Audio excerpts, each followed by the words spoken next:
The first time the Council of Cathar laid eyes on a Terran, the room fell into silence. It wasn't the kind of silence bred from awe or reverence, it was the silence of statistical impossibility.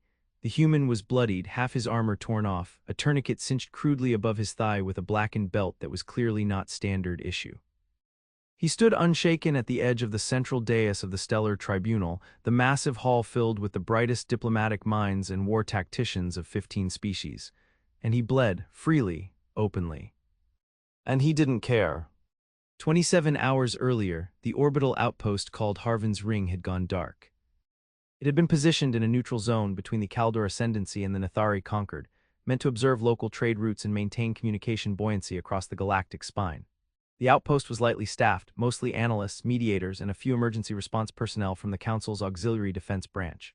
Humans, recently inducted as a developing species, had been permitted a single liaison post on the station as part of a cultural acclimatization program. That liaison was Staff Sergeant Elias Rourke. No one expected anything more from the Terran than observations and compliance. He was issued basic armor, a service pistol, and assigned a cramped dormitory under the habitation ring.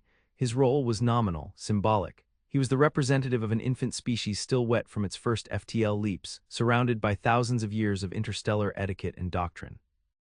The enemy came in silence. At 0433 standard cycle, the defensive monitors logged a ghost spike, a subtle subspace flutter just outside the normal detection field. Then the power grid fractured. A cascade failure paralyzed the ring's exterior relays. Internal lighting snapped to crimson, and the only warning was the hollow whine of the oxygen sealers disengaging. Rourke woke to the klaxon, half-dressed, disoriented, and with the taste of metal in his mouth. Training kicked in before reason did. He pulled his gear on mid-sprint and was already halfway to the weapons locker by the time the gravity flickered. When the first breacher pods hit, the hull ruptured like tissue.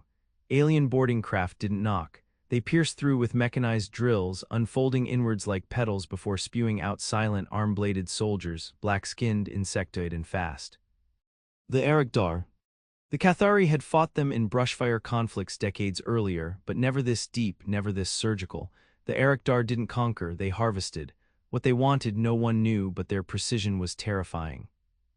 Council guards folded within minutes. The Nathari Observer contingent activated defensive measures, but their neural interfaces malfunctioned, short-circuited by Erikdar interference pulses. Rooms filled with white noise. Screams were replaced by static. By the time Rourke reached the med bay, the corridor was littered with shredded bodies and leaking atmosphere. There he found Dr. Yvlex Quarn, the Vroxy medical chief, curled against a fallen bulkhead, trying to stabilize a wounded Ganari comms officer whose chest had been opened up by plasma shear. Her forearms shook as she tried to stem the bleeding, her facial glands oozing stress compounds into the air. When she looked up and saw Rourke, she blinked. "Your femoral artery," she said in a trembling voice. "You've been hit." Rourke glanced down. A shard of hull plating had skewered through his upper leg, right through the arterial channel. Blood painted his thigh red. The flow should have killed him in minutes. Instead, a utility belt had been cinched tight just above the wound. Improvised, brutal, effective. "I've had worse," Rourke muttered. He reached down, tore a stim injector from a wall panel, and jammed it into his neck. "That's a lethal dose for your species," Quarn gasped, stepping forward instinctively. He shook once, jaw clenching, "Then let's hope I'm hard to kill." The ring was falling room by room. Rourke didn't retreat, he advanced. With every skirmish, every ambush, he adapted, using shattered console fragments as weapons, rerouting power manually, welding shut bulkheads to channel the invaders. Quarn tried to follow, trying to plead with him, analyzing him like an anomaly. "You've lost over 40% of your blood volume," she said during a momentary reprieve in the server core. Her mandibles quivered. "You shouldn't be conscious. Your species isn't resilient enough for this." "Guess we missed that memo. They teach you this in your military training." "No," he said, checking a magazine, face streaked with ash. "They teach us how to improvise, survive, win." It wasn't just his refusal to die that unsettled the alien medics, it was how methodically he kept moving forward. His vision blurred, his steps faltered, but his focus never broke. He knew the station's layout better than its designers. He crawled through vent shafts with arterial leaks, rewired security drones mid-combat, and rerouted the AI core's access to create decoys. By hour 6, he had rallied the surviving staff into a defensible command node. By hour 9, he had led counterassaults into sectors marked as irrecoverable. By hour 12, he'd killed 19 Erikdar with jury-rigged explosives and magnetic mines built from lab equipment. He learned their pattern, their rhythm, their weaknesses. He bled the entire time. When evac finally arrived, Cathari gunships blazing across the ring's fractured hull, the assault teams breached the station expecting corpses. Instead, they found Elias Rourke standing amidst the carnage, pulse low, skin pale, belt still tight around his ruined leg, breathing like a war god come down to smite. Dr. Quarn, limping behind him, handed over her data slate to the council officers. "This human," she said, voice hoarse. "He violated every medical law of triage. His physiology defies logic. He should be dead." Rourke's voice rasped over her shoulder. "Maybe your logic's broken. That was the beginning. Not of the war, not yet. But it was the first moment the galaxy realized something dangerous had been invited to the table. Not because humans had stronger ships or deeper coffers, but because when you punched a human in the face, they didn't fall. They fought back. Harder, smarter, meaner. And they wouldn't stop until you were the one bleeding. The High Tribunal's emergency session was convened within 8 planetary cycles of the Harvin's Ring incident. A single human had repelled an Erikdar boarding operation that should have resulted in a total systems purge. The Council's core races were not only disturbed, they were afraid, though most wouldn't admit it openly. While political committees debated the implications, Staff Sergeant Elias Rourke recovered in a Cathari field hospital orbiting Vena's star. He remained under continuous medical observation, not because of infection risk, but because the alien medics still didn't believe his vitals. He refused regenerative therapy, citing adverse reactions. Instead, he insisted on something archaic: physical therapy, saline transfusions, painkillers when absolutely necessary. "I don't want your auto-healers fixing me," he growled at the attending T-Val physician, voice graveled from cauterized lungs. "If I can't walk again on my own, I'm not ready."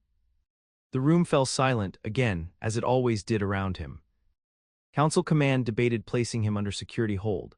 Others suggested embedding him into an advisory role, strictly non-combative. But the decision was made for them when Rourke was summoned by the Joint Intelligence Axis, JIA, an interspecies agency tasked with deep recon threat assessment. Until then, no humans had served there. Not one. Now Rourke was being offered operational command of a hybrid response team designed to probe Erikdar incursions in contested sectors. He didn't hesitate. The briefing came aboard the Chalice of Dawn, a Vorathi carrier-class ship retrofitted for multi-species deployment. His team was an experiment in chaos: 3 Cathari Voidwalkers, a telepathic Threx pilot, a Vroxy exobiologist, and a Ganari demolitions expert with a criminal record sealed under 14 encryption layers. Rourke looked at the unit manifest and didn't blink. "I want full autonomy during field ops," he said to the JIA handler, "and I don't care about doctrine. If they follow my orders, I keep them alive." "They're not soldiers," the handler replied. "They're specialists." "Then they're mine now." The first mission took them to the moonworld Helios 9, a quarantine mining colony that went dark after an unregistered deep-core scan woke something. The atmosphere was breathable, barely. The soil bled chemicals. By the time the team touched down, the colony's comms were filled with garbled screaming and half-digested sensor feeds. It wasn't Erikdar, not exactly, it was worse. They found the colonists suspended from support struts, alive, comatose, biologically altered. Parasitic stalks had burst from their spines, interfacing with native crust fungi to form a living hive. The enemy hadn't just attacked, it had rewritten the ecosystem. It was an Erikdar splinter strain, a mutation. "They're testing bioadaptive warfare," the Vroxy whispered as she scanned the fungal tendrils. "Assimilating biomass, learning from it." The first strike came from beneath. Subterranean drones, reptilian, quadruped made of bone mesh and chitin erupted from the mines. The Ganari demolitions expert, Kale, detonated 2 of them with shaped charges but was pinned by the third. Its talons raked open his side, spilling red and green fluid alike. Rourke didn't freeze. He dove, shoulder first, under the drone's body, jamming a heat blade upward into its throat. It shrieked in multiple tones. Acid sprayed over Rourke's exposed arm. He didn't stop moving. By the time they extracted Kale and torched the remaining stalks, half the squad was bruised, coughing, and scarred. Rourke's suit was breached in 3 places. The Vroxy medic insisted he sit for emergency nanite injection. He refused again.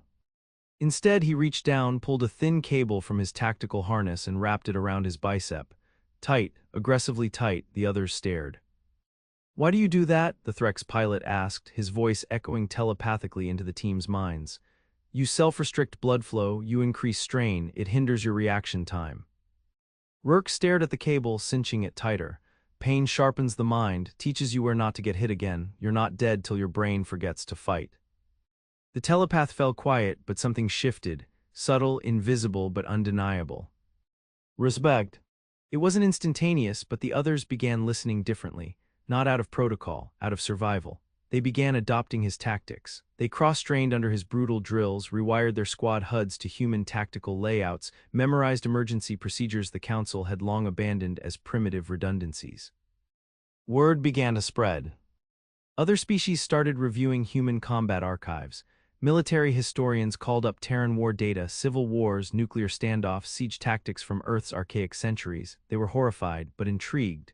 The brutality, the efficiency, the adaptability, no honor codes, just results. Meanwhile, Rourke's team earned a name. The Beltbound, named after the human who kept tying off his wounds and walking through fire. But the Ericdar were evolving too. The next engagement wasn't defensive, it was bait. A false signal on the edge of Council space drew the Beltbound into an asteroid belt. The trap was elegant. No heat signatures, no active scans, just dormant, fused hulls from lost ships, every one of them rigged with proximity mines and folded drones waiting for heat trails. The ambush began the moment their corvette entered the dead zone. Drones ignited, heat-seeking plasma burrowers screamed from hidden vents. The hull cracked, systems failed. Rourke's right lung collapsed under concussive pressure. The squad medics screamed at him to fall back, to engage the emergency evac pod. But he tore open the console panel instead, rerouted the power lines by hand, skin blistering from raw energy, and reignited the backup propulsion manually. He was coughing blood when he gave the order to charge into the field instead of retreating.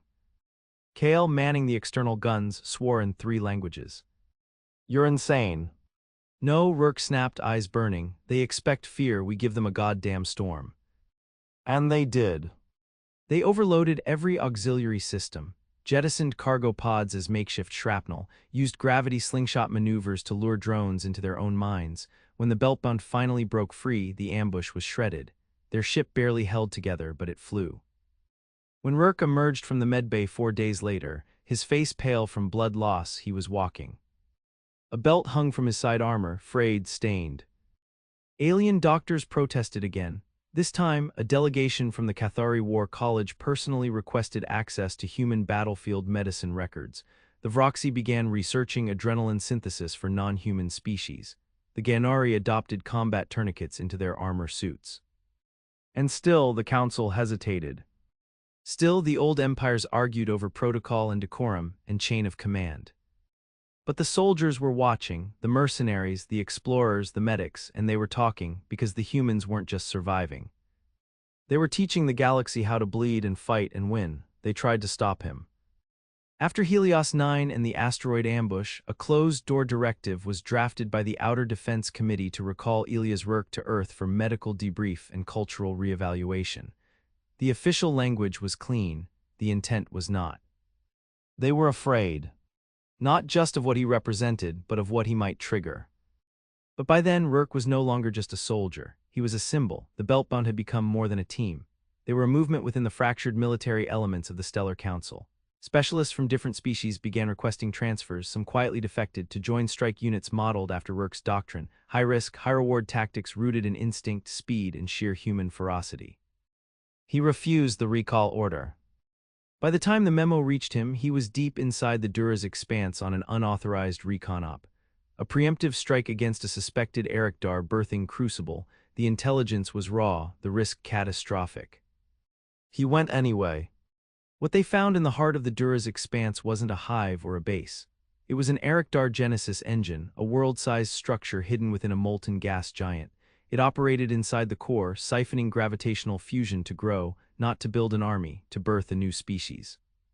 The Ericdar weren't invading. They were evolving. Vaster. Rourke ordered the data retrieved but not transmitted. He didn't trust the upper command anymore. Instead, he initiated Operation Pitknife, a simultaneous sabotage run across 5 reactor nodes scattered inside the Genesis lattice. The mission was impossible. He split the Beltbound into 3 squads, each with one chance to deliver a tailored thermonuclear payload designed to breach the lattice's subsynaptic spire. The Vroxy Yora took point on the east crawlspace, navigating a shifting network of bioreactive tunnels that melted if exposed to UV. The Cathari moved through subgravity vents. Rourke led the third squad personally through the central chamber. By then, he wasn't limping anymore, but he moved like every step was borrowed. Inside the lattice heart, they encountered something new. Zengians. Not a mind like theirs, but a presence, something not quite a queen, not quite a god.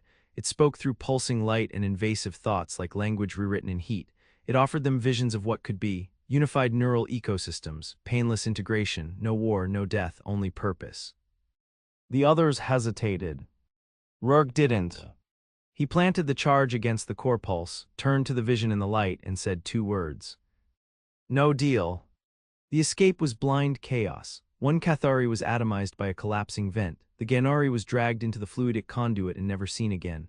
Rourke carried Yora himself after her spine was fractured by a kinetic blast. His ribs were shattered. His pulse dropped to fatal levels mid-climb. He bled down the service shaft, eyes clenched, belt looped around his torso to bind the worst of the damage. They made it out with 1 second to spare. The Genesis engine imploded. Not quietly. A miniature nova erupted inside the gas giant. Telescopes across 6 sectors saw it, unaware of what they were watching. The council did not commend him. Instead, they interrogated him. Rourke sat before 7 high envoys, half-conscious, hand trembling from neuroshock, and listened to them debate jurisdictional violations and political optics. One of them, a pale-finned Lathari, accused him of provoking accelerated hostility through unsanctioned military activity. He looked up through bloodshot eyes and smiled. Wasn't a provocation, it was a warning. You risked interstellar war. No, he said, I stopped one. It should have ended there. It didn't. Because the Erectar responded. Not with fleets. With transmissions. Hundreds of them. Each unique, each a code-woven sequence of memory echoes from dead colonies, dead species, absorbed knowledge. The Erectar had been watching for millennia, learning, recreating. Their message was clear. Human enemy anomaly, infection vector detected. From that moment on, every human asset in the outer sectors came under immediate attack. Colonies were targeted not for conquest, but erasure. Earth-based encryption systems were breached. Terraforming worlds lit up with warning sirens.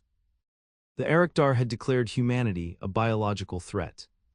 But by then, the rest of the galaxy had already begun to fracture along invisible lines. Because some started to believe it too. That humans weren't just dangerous. They were disruptive, unpredictable, revolutionary. Some worlds closed their borders to Terrans. Others began reaching out to them directly, offering pacts outside Council authority. Guerrilla factions adopted Earth combat doctrine. Engineers studied primitive human power sources and discovered efficiencies lost to technological complacency. The Council called an emergency summit. Rourke wasn't invited. He went anyway. Walked through the front doors of the tribunal hall, still limping, one arm wrapped in pressure gauze, the other resting on a cane made from melted Erectar armor. He stood at the center of the hall, thousands of delegates silent above him. I don't care if you want me here, he said. I'm already here, my people are here, you brought us in, and you're scared because we don't play by your rules. You are destabilizing the galaxy, one envoy shouted. No, Rourke growled, the galaxy's been stable too long, stagnant, safe behind its rules, its treaties, its illusions of control. That's why the Erectar are winning, because while you're still debating doctrine, they're rewriting biology. And what are you then? He paused, and for the first time spoke not as a soldier, but as a human. We're the species that doesn't quit. You can put us in chains, break our bodies, drown us in our own blood, but we'll crawl through the fire and make you pay for every inch. You're right to be afraid. The hall fell into silence. This time it wasn't from disbelief. It was from recognition. Because somewhere deep down they all knew. Something had changed. The humans were not a blip, not a footnote, they were a turning point. And the bloodied man who refused to fall had shown them what that meant. The Erectar didn't send fleets, they sent storms. Across the outer rims of known space, entire planetary crusts were boiled away by kinetic barrage fields launched from invisible platforms that entered systems through subdimensional folds. No warnings, no diplomacy, no prisoners. The message embedded in the transmission code was always the same. The anomaly must be excised. And always in the linguistic weave, the same human designation. Rug. It should have shattered the Terran psyche. Instead, it crystallized them. Earth's governments, fractured and tribal as they were before first contact, stopped arguing. Every seat of power, from the Pacifican Assembly to the High Andes Confederation, mobilized. The old walls, language, territory, religion crumbled beneath a singular idea. We survive together, or not at all. The Beltbound expanded, no longer a team, not even a battalion, now a doctrine. Entire human-led strike divisions were organized around Rourke's unorthodox warfare. Not hierarchical, not clean. Adaptive cells trained in field command autonomy, rotating leadership, unpredictable maneuvers. They spread through council space not as an army, but as a contagion of resistance. But it wasn't enough. Not against the storm coming. The Erikdar were no longer deploying infantry, they were weaponizing stars. The Council lost the Hellion Spire when the sun at its center was inverted into a localized black gravity well. They watched a supermassive communications hub, one of the oldest in the galaxy, collapse into itself in less than a minute. The old powers wept, but Rourke was already moving. Because on the edge of the Signari Abyss, in a derelict structure abandoned during the War of the Fifth Axis, human scientists had discovered something. A ruin so ancient that even the Cathari had labeled it a myth. The Architect Array.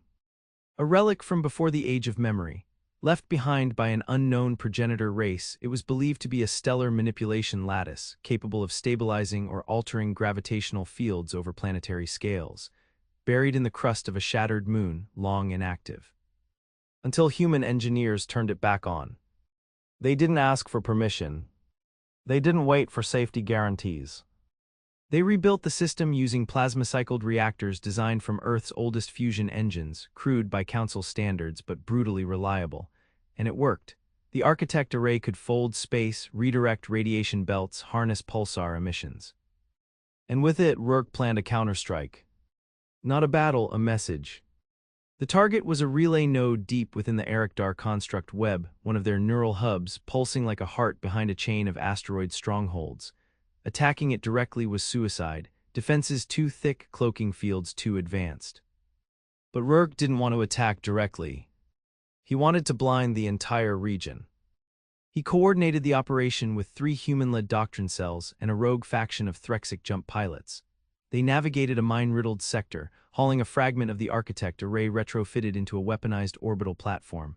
The goal: detonate a spatial distortion field within proximity of the Erikdar relay node to disrupt their hive synchronization. The mission window was 30 seconds. They made it in 24. The detonation cracked the quantum shell of the node. For the first time in centuries, the Erikdar screamed. Not over speakers, not in frequencies, but in minds. Billions of them. The psychic backlash hit every Council-linked telepathic relay at once. It was a pulse of agony and confusion, like a god being burned alive. Some species collapsed from the neural overload, others experienced dreams they would never speak of again. In the aftermath, 37 Erikdar units across the front lines went dormant, 6 veered off course, 1 began attacking its own ships. It wasn't a victory, but it was damage, and it proved something vital. They could be hurt. Rourke was injured in the operation, his right arm crushed by internal pressure wave backlash. The limb had to be replaced with a composite graft made from alloy and muscle filament. He refused nerve-quieting implants. "Pain keeps me honest," he muttered during the procedure.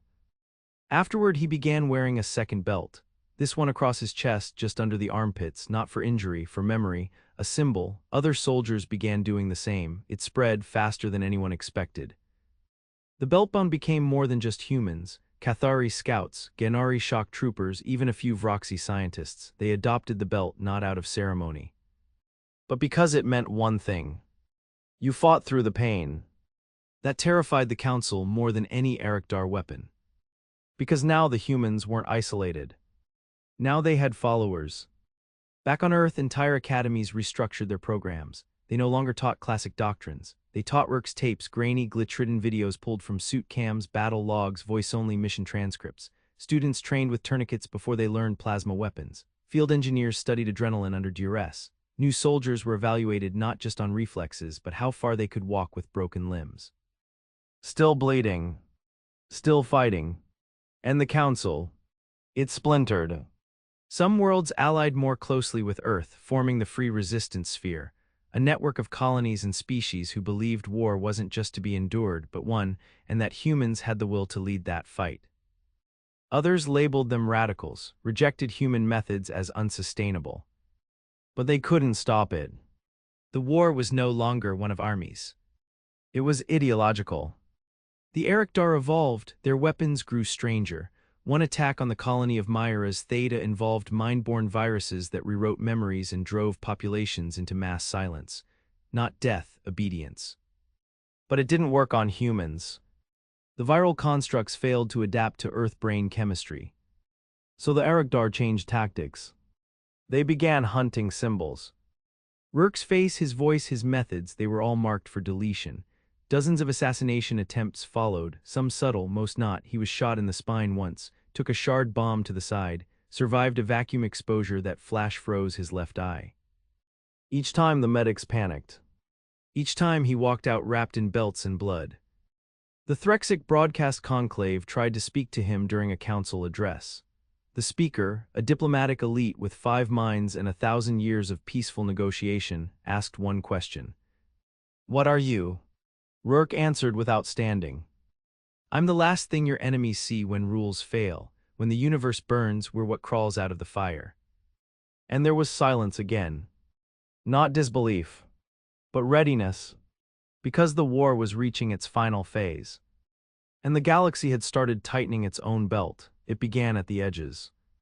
The first signals weren't intercepted by the Council. They were caught by the Beltbound, forward recon teams wired into stolen Ericdar neural net fragments.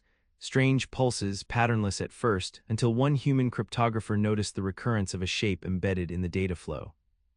A belt, worn diagonally across a humanoid torso. It wasn't a coincidence, it was an invitation. The Ericdar had finished adapting. They no longer deployed mindless drone waves, they no longer relied on silent tactics. They wanted something more now, something personal. They wanted Rourke. The coordinates led to the edges of the Sithari Drift, a dead zone beyond even the Cathari's oldest star charts, where black holes bloomed like tumors and time twisted under gravity's leash. No ships went there, no civilizations survived its touch. The Beltbound went anyway. All of them, thousands of strike units. Human-led, multi-species, unsanctioned by the Council, drawn together by nothing but reputation, instinct, and something stronger than doctrine. Conviction. They called it the Last Path, a one-way campaign into the unknown toward the heart of the Ericdar Genesis web. It wasn't a mission, it was an ending. And Rourke led from the front. Not from a warship's bridge, but from a drop capsule. First to breach, first to blade. His armor now layered with fragments of old Ericdar plating, crude welds sealing past injuries, multiple belts lashed around limbs, torso, even his neck guard. He didn't wear insignia, he didn't carry rank. But when he stepped into the hangar before launch, every voice fell silent. He didn't give a speech. He just said, "No one else is coming, let's finish this." The descent into the drift was chaos incarnate. The laws of motion broke under gravitational whiplash. AI systems failed, shields flickered, some ships vanished mid-fold, never to be seen again. But most made it through. They found it at the center. A construct the size of a small moon, grown from living matter and fused obsidian, shaped like a spiral dagger plunged into space itself. This was no hive. This was the source. And at its heart, waiting for them, stood something none of them expected. A humanoid. 10 feet tall, perfectly still. Skin black as void, veined with burning gold, it wore a belt. The Ericdar had built a mirror. Not to mock Rourke. To become him. It spoke through every channel at once, voice, data, psychic wavelength, biological scent compounds, and all of it said the same thing. "You taught us how to fight, now you must teach us how to die." The battle lasted 16 hours. Not a siege, not a maneuver. A slaughter. The Beltbound fought through terrain that screamed, through weapons that broke minds before they shredded flesh, through gravity-twisting corridors where the dead rose again, recompiled as synthetic flesh puppets. Rourke fought with 3 broken ribs, 1 blinded eye, and an internal bleed that collapsed his left lung halfway through the second assault corridor. He never slowed. When the outer shell breached and the Source's inner mind began to fracture, the Erikdar mirror emerged, half machine, half emulation, mimicking his every move, every injury, even the belts, now tight around its synthetic frame. They met in the central chamber, surrounded by the flickering remains of every memory the Erikdar had consumed. It didn't attack. It looked at him. You showed us fear, it said. We don't want to be gods, we want to understand the pain that makes you endure. Rourke's reply was simple. Then die like we do. He jammed the core detonator into its chest and activated it with his biometric pulse. There was no countdown. There was no escape. The Source imploded. And with it the Erikdar hive mind collapsed across the galaxy. Ships lost their unity, troops froze mid-assault, weapons powered down.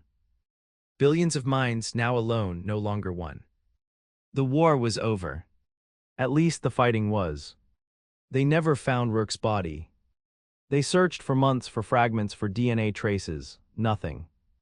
But across the drift, in the systems that had gone silent for decades, strange signals began to appear. Encrypted bursts in primitive Earth code. Log entries, field notes, combat observations, signed only with one word. Beltbound. The galaxy changed. Humans were no longer outsiders. They were architects of a new doctrine, one not built on superiority, but on will. The species that once tied belts around wounds and fought with half a soul left became the backbone of a new order. The council dissolved, not with fire, but with acceptance. In its place rose the unified spiral accord, forged not through treaties, but through shared scars. Humanity didn't lead it alone, but they were its compass. Statues of Rourke were forbidden by Earth's own decree. No shrines, no parades. But in every forward outpost, on every frontier colony, there was always a belt. Framed, blood-stained, worn, a symbol not of strength but of refusal. Refusal to give up, refusal to die cleanly, refusal to let the void take them without a fight.